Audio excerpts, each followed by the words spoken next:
Mami Wata est un esprit de l'eau que l'on trouve dans la mythologie d'Afrique de l'Ouest et d'Afrique centrale. Elle est souvent représentée comme une belle créature semblable à une sirène, avec de longs cheveux et une queue de poisson.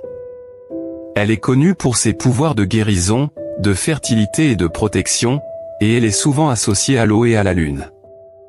Selon la légende, Mami Wata était autrefois une femme mortelle qui fut bénie par les dieux avec des pouvoirs surnaturels. Elle était une pêcheuse talentueuse et connue pour sa beauté et son charme. Elle chantait et dansait souvent près de la rivière, attirant ainsi l'attention d'un puissant esprit de l'eau. Cet esprit de l'eau fut impressionné par la beauté de Mami Wata et sa capacité à attraper des poissons, et il offrit de devenir sa femme. En échange, il promet de lui donner des pouvoirs surnaturels et des bénédictions. Mami Wata accepta, et elle fut transformée en esprit de l'eau, tout comme son époux. Ensemble, Mami Wata et son époux régnaient sur les rivières et les mers, et ils étaient vénérés par les pêcheurs et les marins qui croyaient qu'ils pouvaient les protéger du danger et leur apporter la chance.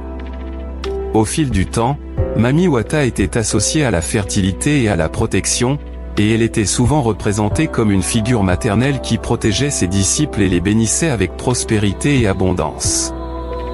Maintenant, laissez-moi vous raconter une petite histoire à propos de Mami Wata.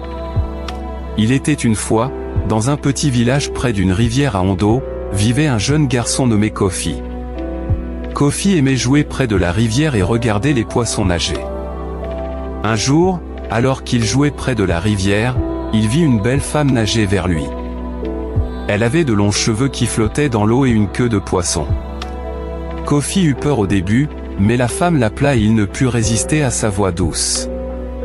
La femme se présente comme Mami Wata, un esprit de l'eau, et demande à Kofi d'être son ami. Kofi était ravi, et les deux devinrent les meilleurs amis. Ils jouaient ensemble dans la rivière tous les jours, et Mami Wata racontait à Kofi des histoires sur son royaume sous-marin. Un jour, Kofi demanda à Mami Wata si elle pouvait lui montrer son royaume. Mami Wata hésita d'abord, mais elle pouvait voir à quel point Kofi voulait voir sa maison. Elle accepta donc d'emmener Kofi dans son royaume, mais elle le prévint qu'il ne devait jamais en parler à personne, sinon il serait maudit. Excité, Kofi suivit Mami Wata dans l'eau, et ils plongèrent au fond de la rivière. Là, Kofi vit le royaume le plus magnifique qu'il n'ait jamais vu.